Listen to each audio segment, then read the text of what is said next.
अस्सलाम वालेकुम everyone, welcome back to my channel R K सल। तो आज मैं आपको घेर वाली प्लाजो की कटिंग एंड स्टिचिंग के बारे में बताऊंगी। साथ में मैं आपको दोनों साइड में पॉकेट लगाने का तरीका भी बताऊंगी। आज की वीडियो में आपको बहुत कुछ सीखने को मिलेगा, बहुत ही इजी और बहुत ही सिंपल तरीके से। स्पेशली बिगनर्स के लिए ये मैं बहुत आसान तरीके से घेर वाली प्लाजो को बता रही हूँ, लेकिन इसमें मैंने बहुत ही लिमिटेड और मीडियम घेर रखा है। इसमें मैंने 2 मीटर फैब्रिक का यूज़ किया है और प्लेन फैब्रिक मैंने यहाँ पे लिया है। आप चाहें तो इसे घेर बढ़ाना चाहें, सर्कुलर इसका बढ़ाना चाहें तो आप इसे 2.5 मीटर भी कर सकते हैं। डिपेंड करता है कि आपको कितना घेरा चाहिए। तो चलिए वीडियो स्टार्ट करते हैं। यहाँ पे हमने फैब्रिक को डबल फोल्ड में कर लिया है। मार्किंग करने से पहले एक रिक्वेस्ट है कि मेरे चैनल पे नए हैं तो प्लीज मेरे चैनल को सब्सक्राइब करें और बेल आइकन को प्रेस कर दें, जिससे मेरे आने वाली वीडियो की नोटिफिकेशन आपको सबसे पहले मिल जाएगी। तो इस प्लाजो के साथ मैंने बहुत ही खूबसूरत अस्तर वाली कुर्ती को वेयर किया है। उसकी वीडियो मैंने चैनल पे अपलोड की है कटिंग एंड स्टिचिंग के साथ। साथ में बहुत ही खूबसूरत डिजाइनर स्लीव्स की भी कटिंग एंड स्टिचिंग के साथ वीडियो अपलोड है, तो आप उसको जरूर से एक बार देखिए। मैं लिंक इस वीडियो के डिस्क्रिप्शन में भी दे दूंगी, आप जाके जरूर से चेकआउट कीजिएगा। तो यहाँ पे मैंने डबल फोल्ड में फैब्रिक को फोल्ड कर लिया है। ओपन साइड अपनी तरफ रखा है, क्लोज साइड दूसरी साइड में रखा है। तो हमने इसे बहुत इजी और सिंपल तरीके से कट करना है। तो यहाँ पे इस तरह से आप डबल फोल्ड में फैब्रिक को फोल्ड कर लें। तो सबसे पहले हम इसका लेंथ लेंगे। लेंथ और आपने मेजरमेंट अपने अकॉर्डिंग ही लेना है। तो मैंने यहाँ पे लेंथ लिया है 40 इंच मार्जिन के साथ। इसमें मैंने अपनी मार्जिन को ऐड कर लिया है, आप यहाँ पे देख सकते हैं। तो लेंथ मैंने यहाँ पे 40 इंच लिया है और डबल फोल्ड करते हुए इसकी विड्थ मैंने यहाँ पे 33 इंच ली है, यानी मेरी चौड़ाई यहाँ पे 33 इंच है। तो चलिए अब हम कमर की मार्किंग करते हैं। तो कमर पे हमने दोनों ही साइड में अलग अलग मार्किंग करनी है। तो मैंने इस साइड में 11.5 इंच पर मार्क किया है। दोनों साइड में आप कोई भी एक मार्किंग 11.5 इंच पर लगाइएगा। और दूसरे साइड में जब मैं मार्क कर रही हूँ तो यहाँ पे मैंने 10 इंच पर मार्क किया है। वीडियो को ध्यान से देखिएगा और वीडियो को पूरा वॉच जरूर से कीजिएगा। मैं यहाँ पे आपको बहुत ही यूनिक और सिंपल तरीके से इसको कट करने का और स्टिच करने का तरीका बता रही हूँ। तो दोनों जब हम मार्किंग लगा लेंगे तो इस तरह से तिरछे में मेजरिंग टेप को रखते हुए मार्क लगा लेंगे, या तो आप चाहें तो इस तरह से भी मार्क करते हुए इसकी कटिंग कर सकते हैं। मैंने यहाँ फैब्रिक को इस तरह से फोल्ड करते हुए कटिंग करना है। दोनों ही मार्किंग को आपने इस तरह से पकड़ना है, उसके बाद तिरछे में आपने इस तरह से पलटते हुए इसे फोल्ड कर लेना है। तो फिर से मैं आपको यहाँ की कमर की मार्किंग बता देती हूँ। तो यहाँ मैंने 11.5 इंच पर मार्क किया है और यहाँ मैंने 10 इंच पर मार्क किया है। दोनों ही मार्किंग में मैंने 1.5 इंच की मार्जिन रखी है। तो यहाँ की मार्किंग हमने कंप्लीट कर ली है। अब हम इसे कट कर लेंगे। कट करने के बाद हम क्रॉच एरिया की मार्किंग लगाएंगे, फिर उसकी कटिंग करेंगे। तो इस तरह से हमने इसे कट कर लिया है। कट करने के बाद दोनों ही साइडों को हमने एक दूसरे के ऊपर बराबर से मिलाते हुए रख लेना है। तो आप यहाँ पे देख सकते हैं इस तरह से हमने चारों पल्लों को मिलाते हुए रख लेना है। अब इस साइड में हमने चारों पल्लों को कट करते हुए बराबर से रख लेना है। चारों पल्ला हमारा अलग होगा। बड़ा वाला पल्ला हमने नीचे रखना है और छोटा वाला पल्ला ऊपर की तरफ रखना है। जो 11.5 इंच पर हमने मार्क किया था, आपको मैं यहाँ पे दिखा देती हूँ। इसे मैंने नीचे रखा है और जो 10 इंच पर मैंने मार्क किया था उसे मैंने ऊपर रखा है। तो सबसे पहले हमने बेल्ट के लिए मार्क करना है। जो फोल्ड करते हुए हम इलास्टिक लगाएंगे तो उसके लिए हमने यहाँ पे मार्किंग लगानी है। तो ऊपर से आप यहाँ पे देख सकते हैं हमारी किनारी बनी हुई है। इसकी किनारी को मैंने कट करके निकाला नहीं है, तो हमें यहाँ पे फैब्रिक को फोल्ड नहीं करना है, इसलिए मैं यहाँ पे बेल्ट के लिए 1.5 इंच पर मार्क लगा रही हूँ। अगर आपकी फैब्रिक कटी हुई है, धागा निकलता होगा, तो यहाँ पे आप 2 इंच पर मार्क लगाइएगा, क्योंकि उसे हम फोल्ड करते हुए अंदर की तरफ स्टिच करते हैं। यहाँ पे मुझे फोल्ड नहीं करना है, इसलिए मैं यहाँ पे 1.5 इंच पर मार्क कर रही हूँ। 1.5 इंच पर मार्क करने के बाद यहाँ पे आपने इस तरह से लाइन ड्रॉ कर लेनी है। आप यहाँ पे देख सकते हैं इस तरह से हमने इसे फोल्ड करते हुए स्टिच करना है। इसके लिए मैंने यहाँ पे 1.5 इंच पर मार्क कर लिया है। अब हम लेंथ की मार्किंग करेंगे। तो आपका जितना भी लेंथ हो उस हिसाब से आपने यहाँ पे मार्क करना है। तो हमने यहाँ पे 37 इंच रेडी प्लाजो को बनाना है। तो नीचे से हमने मोड़ी को फोल्ड करने के लिए 1.5 इंच पर मार्क किया है। आप यहाँ पे देख सकते हैं मैंने यहाँ पे 1.5 इंच पर नीचे से फोल्ड करते हुए फैब्रिक को मार्क कर लिया है। तो मैं आपको यहाँ पे एक बार फिर से बता देती हूँ, 40 इंच हमारा पूरा लेंथ था। ऊपर से 1.5 इंच और नीचे से 1.5 इंच पर मार्क करते हुए मैंने मार्जिन के लिए फैब्रिक को निकाल लिया है। उसके बाद मैंने यहाँ पे अपनी पूरी लेंथ 37 इंच ली है। अगर आपका लेंथ इससे बड़ा है तो ऊपर से कमर में आप फैब्रिक को ऐड कर सकते हैं अलग से। अब आसन की लेंथ की मार्किंग करेंगे और यहीं से हमने क्रॉच एरिया के लिए भी मार्क करना है। तो आपने मेजरिंग टेप को इस साइड से रखते हुए मार्किंग लगानी है। तो आसन की लेंथ पर 11.5 इंच पर मैंने मार्क कर लिया है। इस प्लाजो की जो मैं कटिंग कर रही हूँ इसमें क्रॉच एरिया की मार्किंग और एक साइड से ही लगेगा। तो इस तरह से आपने दोनों ही साइड में 11.5 इंच पर मार्क करते हुए इस तरह से लाइन ड्रॉ कर लें। उसके बाद जो हमारा कम वाला फैब्रिक है आप यहाँ पे देख सकते हैं 10 इंच पर जिस पर कमर पे मार्क हमने लगाया था उसको मेजर करेंगे। उसके बाद हमने नीचे की तरफ 10.5 इंच पर मार्क कर लेना है। उसके बाद लेंथ पर इस तरह से मेजरिंग टेप को रखते हुए लाइन ड्रॉ कर लेंगे। अब यहाँ से हमारा जितना फैब्रिक बचता है वो हमारा क्रॉच एरिया के लिए होता है। इस तरह से मेजरिंग टेप को आप रख के मेजर करेंगे तो 3.5 से लेके 3.25 इंच तक इस पर मार्क आएगा। उसके बाद आपने इस तरह से राउंड देते हुए इसकी गोलाई ले लेनी है।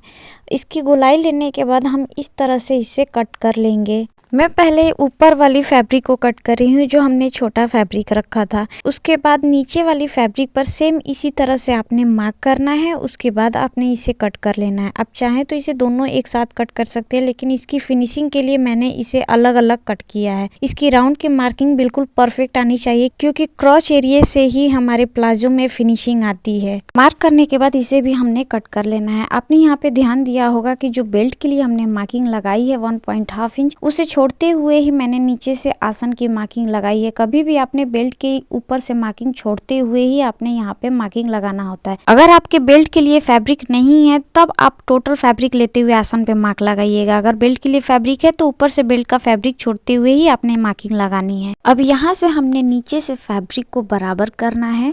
और में हमारी जब भी फैब्रिक होती है तो वो नीचे से लटकती है, इसलिए यहाँ से हमने मार्क करते हुए फैब्रिक को कट करना होता है। तो मैंने यहाँ ऊपर की तरफ 2.5 इंच पर मार्क करते हुए इस तरह से जितना हमारा एक्स्ट्रा फैब्रिक है उसकी बराबरी से लेते हुए इसकी गोलाई ले लेंगे और इस तरह से हमने मार्क कर लेना है। मार्क करने के बाद हम इसे इस तरह से कट कर लेंगे। इस तरह से दोनों ही साइड की फैब्रिक हमारी बिल्कुल बराबर हो जाएगी और हमारी फैब्रिक कहीं से भी लटकेगी नहीं। तो इस बात का आप ध्यान रखें कि कभी भी औरे में आप फैब्रिक को कट करें तो उसकी गोलाई लेने के लिए नीचे से आपने 2.5 से 3 इंच ऊपर की तरफ मार्क करते हुए इसकी गोलाई ले लें और उसे हम कट कर लेंगे। इस तरह से हमारी फैब्रिक बिल्कुल बराबर होगी, कहीं से हमारी फैब्रिक लटकेगी नहीं। ऊपर से कमर वाली फैब्रिक को इस तरह से पकड़ते हुए हमने बराबर से रखना है। अब यहाँ पर हमने एक मार्किंग लगानी है ऊपर वाली हमारी डबल फैब्रिक पर। तो इस तरह से 1/2 इंच की दूरी देते हुए एक मार्किंग लगाएंगे। उसके बाद हमने मेजरिंग टेप को लेंथ में रखते हुए 9 इंच पर मार्क करना है। उसके बाद हमने सिर्फ 2 फैब्रिक को ऊपर से सिर्फ 2 फैब्रिक को इस तरह से लेते हुए हल्का सा घुमाव देते हुए इसे हमने तिरछे में कट कर लेना है। आप वीडियो में देख सकते हैं कि हमने इसे कैसे कट किया है और मैंने सिर्फ यहाँ पे 2 फैब्रिक को कट किया है, नीचे की 2 फैब्रिक को नहीं कट किया है। सिर्फ ऊपर वाली फैब्रिक को हमने कट करना है। अगर आप इस तरह से 1/2 इंच देते हुए कट करते हैं तो फैब्रिक पर आपकी फिनिशिंग बहुत अच्छी आएगी, आपका प्लाजो बहुत परफेक्ट दिखेगा। तो यहाँ पे मैंने इसे कट कर लिया है। मैं टिप्स और ट्रिक्स के साथ वीडियो में आपको आगे भी बहुत कुछ बताती रहूंगी, तो वीडियो को ध्यान से देखिएगा और वीडियो को पूरा वॉच जरूर से कीजिएगा और इसे लाइक शेयर और मेरे चैनल को सब्सक्राइब जरूर से कर लीजिएगा। तो यहाँ पे हमने अपने प्लाजो की कटिंग कंप्लीट कर ली है और पॉकेट की कटिंग हम स्टिचिंग के टाइम पे करेंगे। चलिए अब हम इसे स्टिच करते हैं। तो चलिए हम स्टिचिंग स्टार्ट करते हैं। तो यहाँ पे मैंने फ्रंट और बैक पार्ट को अलग कर लिया है। फ्रंट और बैक पार्ट के ऊपर मैंने इस तरह से लिख लिया है और फैब्रिक को आपने बराबर करते हुए इसके आसन के ऊपर सिलाई लगा लेनी है। दोनों ही आसन को हमने सेम स्टिच करना है। तो चलिए सबसे पहले हम आसन के ऊपर स्टिचिंग लगा लेते हैं। आसन के ऊपर आपने डबल स्टिचिंग जरूर से लगा लेना है। तो इस तरह से मैंने दोनों ही आसन को स्टिच कर लिया है, आप यहाँ पे देख सकते हैं। आसन को स्टिच करने के बाद हम यहाँ पे सबसे पहले पॉकेट की कटिंग करेंगे, उसके बाद हम पॉकेट को स्टिच करेंगे। तो पॉकेट के लिए मैंने यहाँ पे 4 फोल्ड में फैब्रिक को फोल्ड कर लिया है। इसे मैंने स्क्वायर में कट कर लिया है पहले से ही।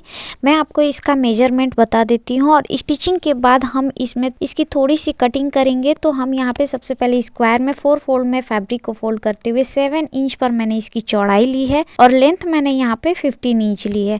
इस तरह से हमने पॉकेट के लिए फैब्रिक को कट कर लेना है। उसके बाद हम प्लाजो को स्टिच करेंगे, उससे पहले प्लाजो में हमने पॉकेट के लिए मार्किंग लगानी है। तो सबसे पहले एक साइड के पल्ले को इस तरह से ओपन करेंगे, ऊपर से 1.5 इंच छोड़ते हुए हमने नीचे से मार्क करना है।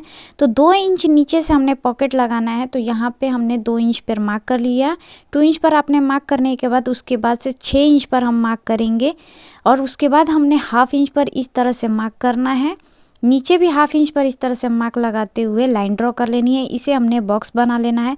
6 इंच पर हमने मार्क इसलिए लगाया था क्योंकि पॉकेट का मुंह हमारा 6 इंच ही होता है। अगर पॉकेट का मुंह आप बढ़ाना चाहते हैं तो हाफ इंच या 1 इंच बढ़ाइएगा, इससे ज्यादा नहीं बढ़ाना चाहिए। मैक्सिमम पॉकेट का मुंह 6 इंच ही होता है। जैसे हमने इस साइड में मार्क लगाया था, सेम वही मार्किंग हमने इस साइड में भी कर लेना है। बेल्ट के लिए मैंने इस साइड में भी 1.5 इंच पर मार्क कर लिया है। उसके नीचे हमने 2 इंच पर मार्क करना है। पॉकेट के मुंह के लिए हमने 6 इंच पर मार्क कर लिया है। हाफ इंच नीचे की तरफ, हाफ इंच ऊपर की तरफ मार्क करते हुए लाइन ड्रॉ कर लेंगे।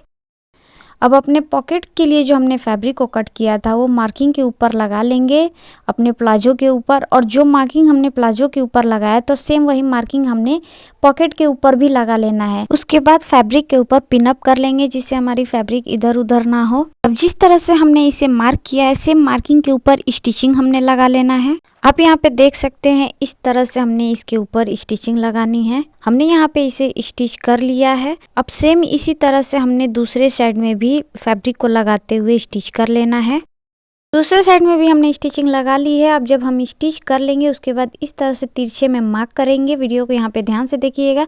उसके बाद तिरछे में हम इस तरह से कट लगा लेंगे। दोनों ही साइड में कट आपने ध्यान से लगाना है ताकि हमारा धागा यहाँ पे ना कटे। इस तरह से दोनों साइड में हमने कट लगा लेना है। दोनों ही साइड में पॉकेट में मैंने कट लगा लिया है। अब पॉकेट को आपने इस तरह से डबल फोल्ड में कर लेना है। उसके बाद आपने नीचे से 1 इंच फैब्रिक को छोड़ते हुए इस तरह से तिरछे में थोड़ा सा करते हुए कट लगा लेना है फैब्रिक पे, ताकि हमारा पॉकेट का लुक आएगा ऐसे। और यहाँ से हमने फैब्रिक को 1 इंच लगभग फैब्रिक को कट करते हुए निकाल लेना है। अब यहाँ पे वीडियो को ध्यान से देखिएगा, बहुत इंपॉर्टेंट है। प्लाजो हमारा सीधा है और हमने पॉकेट की फैब्रिक को इस तरह से फोल्ड किया है। अब यहाँ से हमने जो फैब्रिक को कट किया है ऐसे इस तरह से हमने इसे स्टिच कर देना है। एक साइड में हमने इस तरह से इसे स्टिच कर दिया है, दूसरे साइड में भी हमने सेम फैब्रिक को कट करते हुए स्टिच कर लेना है। अब पॉकेट को हमने सीधा करना है तो किसी भी नोकीली चीज से इसके कोने को इस तरह से पलटते हुए निकाल लेना है। पॉकेट की फिनिशिंग भी अच्छी आए तो इस तरह से मैंने इसे पलट लिया है। अब पॉकेट को सीधी तरफ पलटने के बाद हाफ इंच की दूरी देते हुए इसके ऊपर एक और स्टिचिंग लगा लेनी है। इस तरह से आप वीडियो में देख सकते हैं, मैंने इसके ऊपर हाफ इंच की दूरी देते हुए मार्क किया है। उसके बाद इसके ऊपर स्टिचिंग लगाई है। दूसरे साइड के पॉकेट पे भी इसी तरह से स्टिचिंग लगा लेनी है। अब पॉकेट को हमने इस तरह से पलट देना है रॉन्ग साइड में, और हमने यहाँ हाफ इंच पर जो इस तरह से तिरछे में कट लगाया था उस फैब्रिक को हमने इस तरह से बाहर की तरफ निकाल लेना है। यहाँ पे आप देख सकते हैं इस तरह से मैंने फैब्रिक को बाहर निकाल लिया है। अब अच्छे से हमने इसे सेट कर लेना है। उसके बाद हाफ इंच की दूरी देते हुए इसके ऊपर हम इस तरह से मार्क लगा लेंगे और इसी मार्किंग के ऊपर हमने इसके ऊपर सिलाई करनी है। तो नीचे वाले पल्ले को हमने हटा देना है। हमने नीचे वाले पॉकेट के पल्ले को हटाया है, सिर्फ इसके ऊपर हमने स्टिचिंग लगानी है। और इस तरह से आपने हाफ इंच की दूरी देते हुए इसके ऊपर पूरी तरह से स्टिचिंग लगा लेनी है। इसी तरह से दूसरे साइड को भी हमने स्टिच करते हुए कंप्लीट कर लेना है। तो दोनों ही साइड में मैंने स्टिचिंग लगा ली है। अब इसके बाद नीचे वाले पल्ले को भी हम पॉकेट के नीचे वाले पल्ले को भी इस तरह से ले लेंगे और यहाँ पे जो हमारी फैब्रिक है अब इसे एक साथ पूरी तरह से ज्वाइंट कर लेंगे। तो चलिए हम वीडियो में आगे देखते हैं कि हमने इसे कैसे ज्वाइंट किया। तो यहाँ पे आप देख सकते हैं इस तरह से हमने इसके ऊपर स्टिचिंग लगा लेनी है। आप यहाँ पे देख सकते हैं एक साइड में हमने पॉकेट को ज्वाइंट कर लिया है, इसी तरह से हमने दूसरे साइड के पॉकेट को भी ज्वाइंट कर लेना है। तो आप यहाँ पे देख सकते हैं एक पल्ले में मैंने दोनों साइड के पॉकेट को अटैच कर लिया है। कितना परफेक्ट हमने पॉकेट को अटैच कर लिया है। यहाँ पे आप देख सकते हैं पॉकेट का साइज भी हमने बहुत ही परफेक्ट लिया है। साइज आप अपने अकॉर्डिंग बड़ा या छोटा कर सकते हैं। पॉकेट का मुंह हमने 6 इंच रखना है। आप यहाँ पे देख सकते हैं। अब प्लाजो के हमने दूसरे पल्ले को इसके ऊपर अटैच करना है।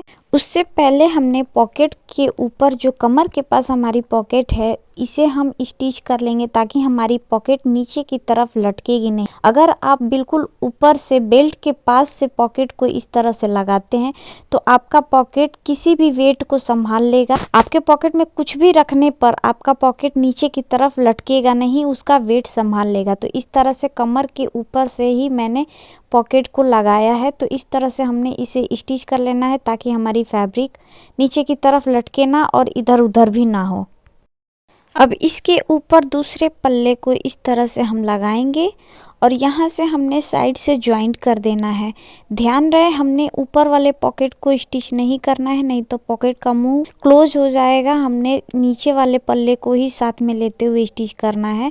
तो यहाँ पे आप ध्यान दीजिएगा और यहाँ पे इस तरह से ध्यान देते हुए स्टिच कीजिएगा। एक साइड में हमने इसे स्टिच कर लिया है। अब इस तरह से हमने फैब्रिक को ओपन करना है, आप यहाँ पे देख सकते हैं। और यहाँ पे आपने इस साइड में फैब्रिक को करते हुए इसके ऊपर हमने एक स्टिचिंग लगा लेनी है। बिल्कुल किनारे पे हमने स्टिचिंग लगानी है। पूरा स्ट्रेट ऊपर से लेके नीचे तक हमने इसके ऊपर स्टिचिंग लगा लेनी है।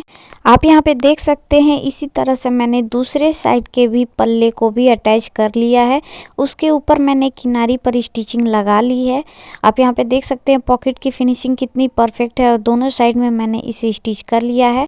साइडों को स्टिच करने के बाद अब हम फिटिंग के ऊपर स्टिचिंग लगाएंगे। तो हमने यहाँ पे मोड़ी पर मार्क नहीं करना है, डायरेक्ट इसको साइड से ज्वाइंट कर देना है। तो इसे हम पहले ज्वाइंट करेंगे, उसके बाद हम अपने नीचे की मोड़ी को फोल्ड करते हुए स्टिच करेंगे। तो यहाँ पे मैंने अपने साइडों को स्टिच कर लिया है। अब इसके ऊपर हमने डबल स्टिचिंग भी लगा लेनी है। तो यहाँ पे आप देख सकते हैं फिटिंग की साइडों को हमने स्टिच करते हुए रेडी कर लिया है। अब हम अपने नीचे की मोहड़ी को स्टिच करेंगे। तो उसके लिए सबसे पहले प्लाजो को हम सीधा कर लेंगे। सीधी तरफ पलटने के बाद अगर आप मोहड़ी को फोल्ड करेंगे तो मोहड़ी को स्टिच करने में बहुत आसानी होगी। तो डबल फोल्ड में इस तरह से मैंने मोहड़ी को फोल्ड कर लिया है। इसी के साथ पूरे राउंड में इस तरह से हमने इसे स्टिच कर लेना है। दोनों ही मोहड़ी को हमने सेम इसी तरह से स्टिच करते हुए रेडी कर लेना है। तो यहाँ आप देख सकते हैं दोनों मोहड़ी को हमने स्टिच करते हुए रेडी कर लिया है। अब हम अपने बेल्ट के ऊपर स्टिचिंग लगाएंगे, उसके बाद हम इसमें इलास्टिक लगाएंगे। तो 1.5 इंच पर हमने इस तरह से मार्क किया था, तो वहीं से हमने इस तरह से फोल्ड करना है। मैं यहाँ पे पहले भी बता चुकी हूँ कि मेरा यहाँ पे बॉर्डर और इसकी किनारी बनी हुई है, इसलिए मैंने यहाँ पे फैब्रिक को डबल फोल्ड में नहीं किया। अगर आपकी किनारी फोल्ड ना हो, बॉर्डर ना हो, तो आप यहाँ पे फैब्रिक को फोल्ड करते हुए स्टिच करें। तो इसी तरह से बेल्ट को पूरे राउंड में हमने स्टिच कर लेना है। बेल्ट को पूरे राउंड में मैंने यहाँ पे स्टिच कर लिया और यहाँ पे मैंने 2 इंच की दूरी देते हुए गैप रखा है। यहीं से हमने अपनी इलास्टिक को अंदर की तरफ लगाना है।